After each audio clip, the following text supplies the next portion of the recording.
Recently, I made a video about how Zillow tried to enter the single-family home flipping business only to get annihilated. They ended up burning $881 million, racking up billions in debt, and having their stock destroyed. It was a satisfying story of karma. Zillow was trying to maximize profits by tampering with the housing market, and they were served with a satisfying blow. But there is someone who has been tampering with the housing market for way longer than Zillow. They've been skewing home prices and rent prices not just for a few years, but for over a decade at this point, and that is none other than Airbnb. Unlike Zillow, however, Airbnb is doing better than ever. In fact, you could argue that Airbnb is the most successful consumer startup of the past decade. Their revenue has tripled over the past couple of years from $3.3 billion to just under $10 billion. And they have completely flipped the script when it comes to profitability. They went from burning $4 to $5 billion per year to netting $4 to $5 billion per year.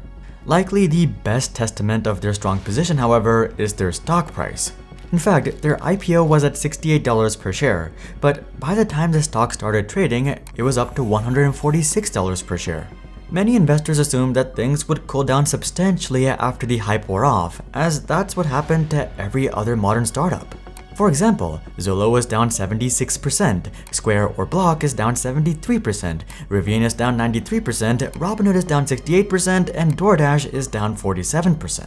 But that's not what happened to Airbnb. Airbnb stock has for the most part held up above $100 per share, and they're currently actually trading at $160 per share. This gives them a monstrous market cap of over $100 billion, making them one of the top 200 largest companies in the world.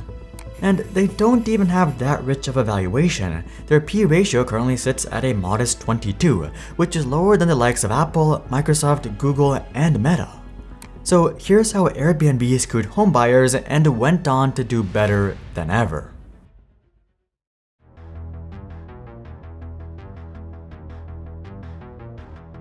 If you're interested in deeper dives, interviews with insiders, and exclusive tech analysis, consider subscribing to our free weekly newsletter. But anyway, the most ironic part about Airbnb swaying local real estate and rent prices is the fact that Airbnb was founded as a way to do the exact opposite. You see, Airbnb didn't start off as some grand vision from someone like Steve Jobs or Mark Zuckerberg. It was actually a business that was born out of necessity. After graduating from a local college with a bachelor's in industrial design, Brian Chesky, Airbnb's future CEO, would pick up a modest job in California as an industrial designer in 2007. The median salary for this job in 2024 is $65,000, so it was likely a lot lower in 2007, which in the state of California means that you're struggling. As such, Brian of course got a roommate at his San Francisco apartment named Joe Gebbia. But even with the roommate, making ends meet was rather difficult, and that's why the duo decided to bring on even more roommates. In October of 2007, the Industrial Designer Society of America was holding a big conference in San Francisco, and all of the local hotels were fully booked. Seeing this, Brian and Joe decided that this was the perfect time to bring on a few short-term roommates and earn some extra cash. They could have easily just listed the apartment on Craigslist, but they decided to go the extra mile and create their own website called airbedandbreakfast.com. Their first guests were 3 designers who paid them $80 per night throughout the conference, and this set off a light bulb in Brian's head. What if they built a platform that helped other people do the exact same thing? It would help homeowners and renters pay their mortgage and rent, and it would give travelers a cheap place to stay. Soon after, Joe recruited one of his former roommates, Nathan Bletcherzik, a coder, to help build out a much more complete website, and with that, Airbnb was born. The website was by no means an overnight success like Instagram though. It was actually quite a grind to get things going. It turns out that convincing strangers to list their homes on a new website so that other strangers could stay in them was a rather big ask. So how did Airbnb get their first hosts and users, you ask?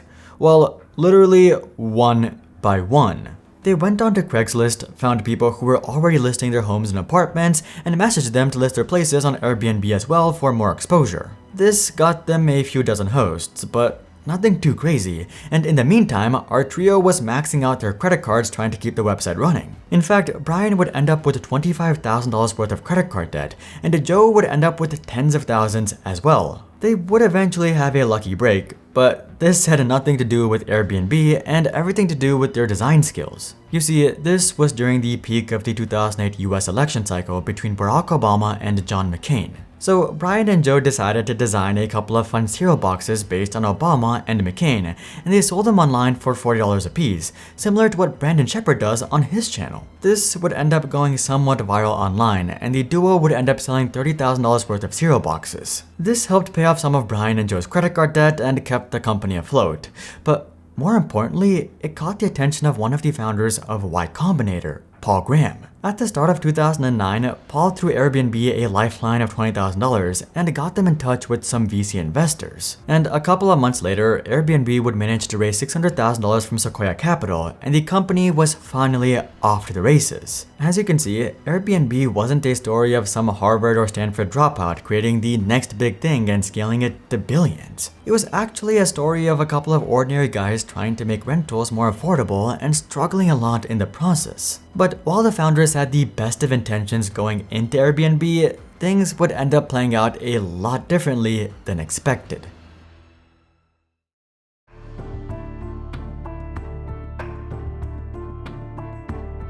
More times than not, investors completely change the soul of a company. They make everything about numbers, growth, profit, and bottom line, and the original mission of the company often gets lost. You could argue that this is exactly what happened to companies like Google and Facebook, who were both at one point fan favorites. Hearing this, you might think that that's what happened to Airbnb, but that's not actually the case. Even after receiving VC funding, our trio very much stuck to the original vision and mission of the company, helping hosts earn some extra money and helping travelers save some money. In fact, Airbnb would often go above and beyond to serve their users. For example, in 2011, Airbnb ran into their first case of malicious guests. The guests had completely trashed the property, damaging the home and stealing valuable items. Airbnb could have easily shifted full responsibility to the host, as Travis Kalanick, Uber's founder, did in this infamous clip. But instead, Airbnb would step up to the plate and protect hosts against this risk. They would roll out a host guarantee program that would cover property damage and theft up to $500,000, and they would double this to $1 million the very next year. So as you can see, Airbnb has for the most part sided on the moral and ethical side of things, which is extremely difficult to do as a startup that's at the mercy of investor capital. And the company's wholesome efforts would end up growing a pretty wholesome group of hosts and travelers. But all of this would change when Airbnb became a mainstream platform in the second half of the 2010s. Nothing fundamentally changed about the platform, the founders, the mission, or even the investors, but everything would change about how Airbnb was used. After seeing the rising success of Airbnb, property owners and investors sensed a unique opportunity. Instead of renting out a portion of their primary residence, why not rent out the entirety of an investment property?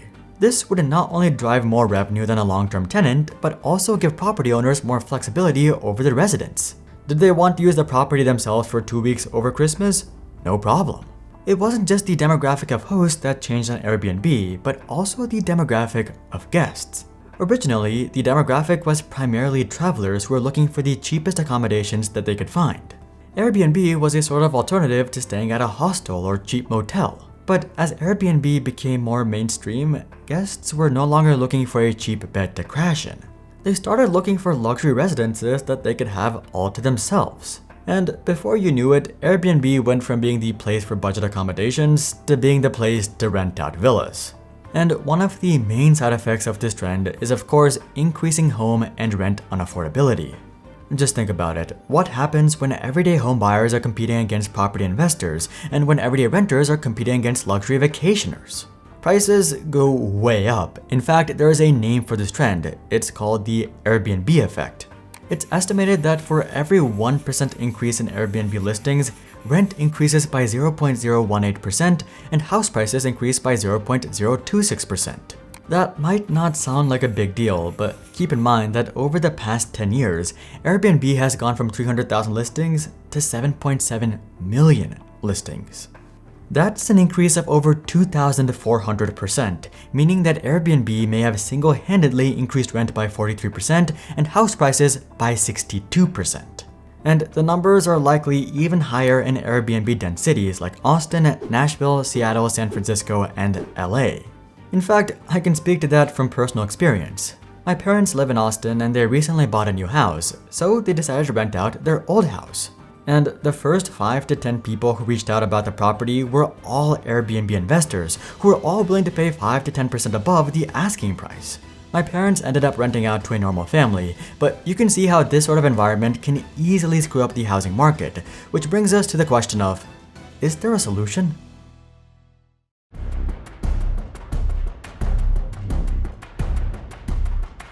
Local cities and homeowners associations are trying to do their best to control this Airbnb epidemic by limiting short-term rentals, increasing taxes and fees, and doubling down on regulation. But for the most part, these efforts aren't really all that effective, even if enforced. The reality is that most Airbnb investors simply see these limitations and extra expenses as the cost of doing business. And in the meantime, Airbnb is doing better than ever. With hosts having to pay a 3% fee and guests having to pay a 14% fee, Airbnb is pulling in substantial revenue from each and every customer, unlike most tech companies. Most tech companies are only profitable because their user base is so big. Even if you're only making $2 per user per month, if you have 2 billion users, you're making a crap ton of money. With Airbnb, on the other hand, a simple 3-night stay at $100 per night would net the company $60. So it's no wonder why Airbnb is arguably the most successful startup of the mobile era, and you can't even blame them for screwing up the housing market, because they were actually trying to do the exact opposite, make accommodations cheaper for hosts and travelers. But as you might expect, over time, the market worked its way towards the path of highest profit and revenue, which was investment properties and luxury rentals. And that's how Airbnb became a $100 billion business while inadvertently screwing up the housing market. If you're interested in taking back some control and having companies pay you, check out our bond investing platform Silo in the description below. But until then, I'm Hari, and I'll see you guys on the next one.